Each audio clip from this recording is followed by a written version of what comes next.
নমস্কার। আজকের suspense story চ্যানেলে আপনাদের সকলকে স্বাগত। আমাদের গল্পগুলো যদি আপনাদের ভালো লেগে থাকে তাহলে আমাদের চ্যানেলটিকে অবশ্যই সাবস্ক্রাইব করে আমাদের পাশে থাকবেন। আমাদের আজকের গল্প প্রেতাত্মার কবলে, লেখক বৈদ্যনাথ বন্দ্যোপাধ্যায়।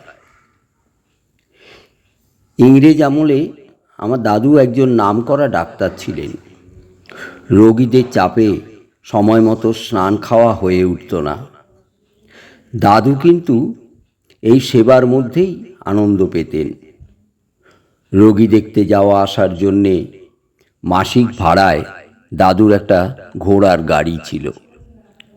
মায়ের মুখে শুনেছি সেই সময় বরানগর বা চিতপুর রোড ছিল ঝোপ জঙ্গলে ভরা। লোকবসতি ছিল না বললেই চলে।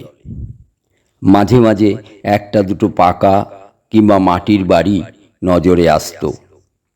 পুকুর, ডোবা, ভাগাড়, কুয়ো, ইদারার প্রচলন ছিল। গাড়ি বলতে একমাত্র ঘোড়ার গাড়ি। সেদিনের কথা মনে পড়তেই মায়ের মুখ থেকে শোনা একটা গল্প মনে পড়ে গেল। ঘটনাটা সত্যি। বর্তমান বরানগরের তাঁতিপাড়ায় দাদুর এক মুমূর্ষু রোগী ছিল। তাকে দেখতে তিনি প্রায়ই চলে যেতেন তাঁতিপাড়ায়। সেদিন সকাল থেকে শুরু হয়েছিল বৃষ্টি। সেই বৃষ্টির মধ্যেই বেলা 10টা-11টার সময় তাঁতিপাড়া থেকে একজন লোক এসে খবর দিয়ে যায় যে রোগীটির অবস্থা খুবই খারাপ, ডাক্তারবাবু যেন একবার যান। দাদু তখন বাড়ি ছিলেন না। দুপুরে ফিরে খবরটা শুনে তিনি বিকেলে সেই রোগীকে দেখতে বেরিয়ে পড়েন। তাঁতিপাড়ার রোগী দেখে ওখান থেকে বরানগর বাজারের কাছে পৌঁছতে প্রায় সন্ধে হয়ে গেল। ঘোড়ার গাড়িটা ঠিক চলছিল, কিন্তু বাজারটা ছাড়িয়েই ঘোড়াটা হঠাৎ সামনের দুপা তুলে একটা চিৎকার করে দাঁড়িয়ে পড়ল। সেদিন আবার গাড়ির সহিস ছিল না। কোচওয়ান 2-4বার চাবুক মেরে তারপর গাড়ির ওপর থেকে নেমে ঘোড়াটাকে সামলাবার চেষ্টা করল। তাতে ঘোড়াটা আরও ক্ষেপে গেল। জল খাইয়ে আদর করেও তাকে এক পা এগিয়ে নিয়ে যেতে পারল না কোচওয়ান। দাদু গাড়ি থেকে নেমে কোচওয়ানকে একটা ধমক দিয়ে বললেন, ঘোড়াটাকে নিশ্চয়ই আজ ভালোভাবে খেতে দিসনি। কোচওয়ান 2 কানে হাত দিয়ে উত্তর দিল, খোদা কসম হুজুর, আমি ওকে কোনোদিন কম খাবার দিই না। আজ কেন যে এমন করছে বুঝতে পারছি না। দাদু রাস্তার ওপরে 2-4বার পায়চারি করে কোচওয়ানকে বললেন, এখানে দাঁড়িয়ে থাকলে তো চলবে না, একটু এগিয়ে গিয়ে দেখো অন্য কোনো গাড়ির কোচওয়ান বা সহিসকে পাওয়া যায় কিনা। দাদুর নির্দেশ মতো কোচওয়ান চলে গেল। সন্ধ্যের অন্ধকার নেমে আসছে। জায়গাটা খুবই নির্জন। দাদু গাড়ির কাছে দাঁড়িয়ে অপেক্ষা করতে লাগলেন। ঘোড়াটা হঠাৎ আবার চঞ্চল হয়ে পা তুলে চিৎকার করে উঠল। আর প্রায় সঙ্গে সঙ্গে দাদু শুনতে পেলেন কে যেন ডাক্তারবাবু, ডাক্তারবাবু বলে ডাকছেন। দাদু পকেট থেকে ছোট্ট একটা টর্চ বের করে জ্বালালেন। আবছা অন্ধকারে তার মনে হলো জীর্ণ পোশাক পরা একটি লোক তাকে ডাকছে। দাদু তার একটু কাছে এগিয়ে গিয়ে বললেন, কি ব্যাপার, আপনি আমায় ডাকছেন? লোকটা একটু পিছিয়ে গিয়ে বিনয়ের সঙ্গে বলল, হ্যাঁ ডাক্তারবাবু, আপনাকে একজন রোগী দেখতে হবে, এই কাছেই। দাদু গাড়ি থেকে নেমে ডাক্তারি ব্যাগটা হাতে নিয়ে টর্চ জেলে লোকটাকে বললেন, চলুন। কিছুটা এগিয়ে গলির মধ্যে ঢুকে একটা ভাঙা বাড়ির সামনে এসে দাঁড়ালেন তারা।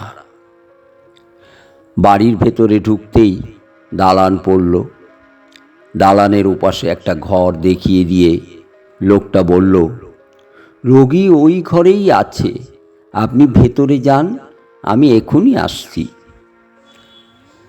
দাদু লোকটিকে বললেন, তাড়াতাড়ি আসবেন, আর রাস্তায় গিয়ে দেখবেন আমার গাড়ির কোচওয়ান ফিরে এসেছে কিনা। যদি ওকে দেখতে পান তাহলে বলবেন আমি এখানে আছি, সেই যেন অপেক্ষা করে। লোকটা কোনো উত্তর না দিয়ে মাথাটা নেড়ে নিমেষে অন্ধকারে অদৃশ্য হয়ে গেল। কোথাও কোনো সাড়া শব্দ নেই। সেই নির্জন জায়গায় দাঁড়িয়ে চারদিকে টর্চের আলো ফেলে ভালো করে দেখে নিয়ে লোকটির নির্দেশ মতো এগিয়ে গেলেন সেই ঘরটার দিকে। ভেজানো দরজাটা খুলতেই বিশ্রী একটা গন্ধ নাকে এসে লাগল। দাদু একটু বিরক্ত হয়ে বললেন, কই, রুগী কোথায়?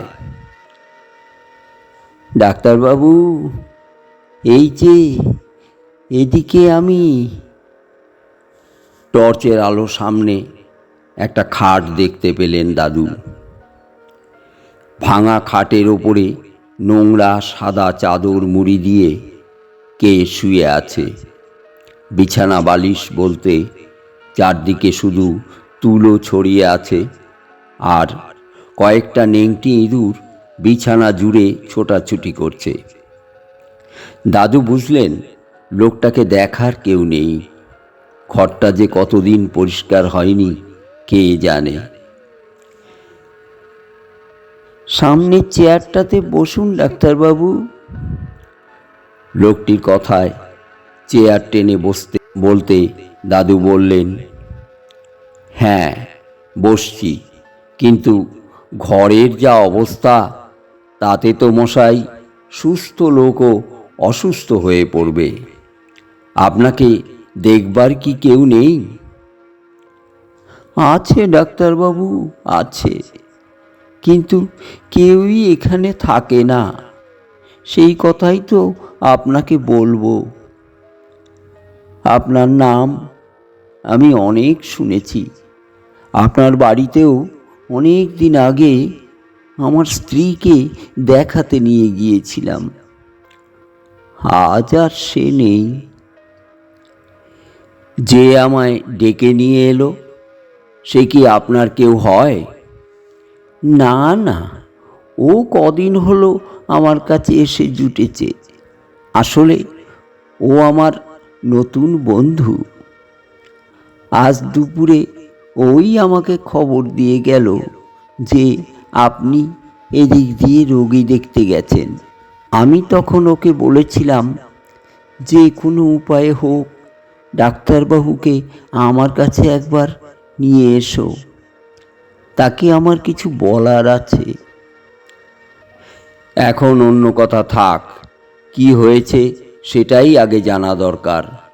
হাতটা বার করুন, নাড়িটা দেখব, আর মুখের চাপাটাও খুলে ফেলুন। তার আগে আমার কথাগুলো ধৈর্য ধরে শুনতেই হবে আপনাকে। দাদু একটু বিরক্ত হয়ে বললেন, যা বলার তাড়াতাড়ি বলুন, আমাকে আরও রোগী দেখতে যেতে হবে।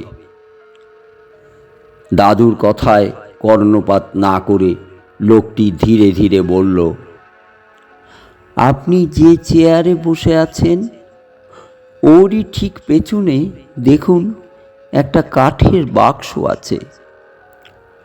ওর মধ্যে কিছু মূল্যবান কাগজ ও দলিল আছে, কিন্তু এই মূল্যবান কাগজ ও দলিল যাদের প্রাপ্য তাদের কাছে পৌঁছে দেবার ক্ষমতা আমার আর নেই।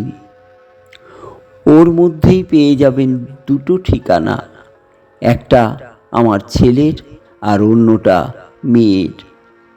আপনাকে আমার একান্ত অনুরোধ, ছেলে ও মেয়েকে খবর দিয়ে আমার লেখা মতো ওদের জিনিস যদি ওদের দিয়ে দেন, আমি বিশেষভাবে কৃতজ্ঞ থাকব। দাদু চেয়ারের পেছনে থাকা কাঠের বাক্সটা হাতে তুলে নিয়ে ধুলো ভর্তি ঢাকনাটা খুলে দেখলেন বাক্সের মধ্যে দলিল ও কিছু কাগজ রয়েছে।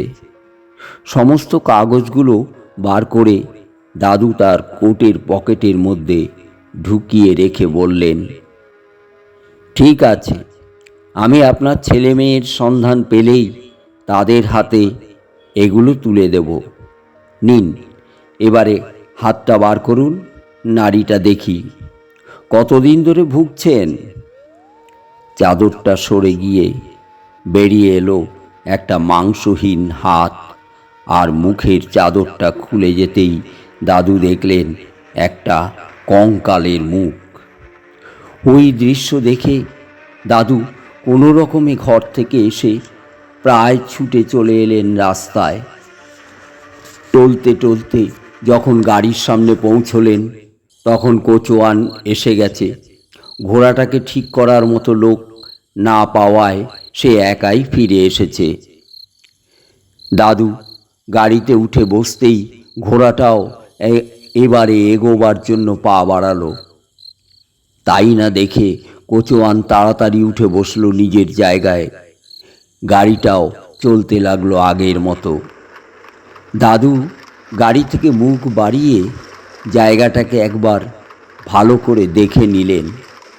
তখনই তার চোখে পড়ল অন্ধকারের মধ্যে সেই জীর্ণ পোশাক পরা লোকটা রাস্তায় দাঁড়িয়ে হাত জোর করে তাকে নমস্কার জানাচ্ছে। সেদিন রাতে বাড়ি ফিরেই দাদু সবাইকে এই ঘটনার কথা বলেছিলেন।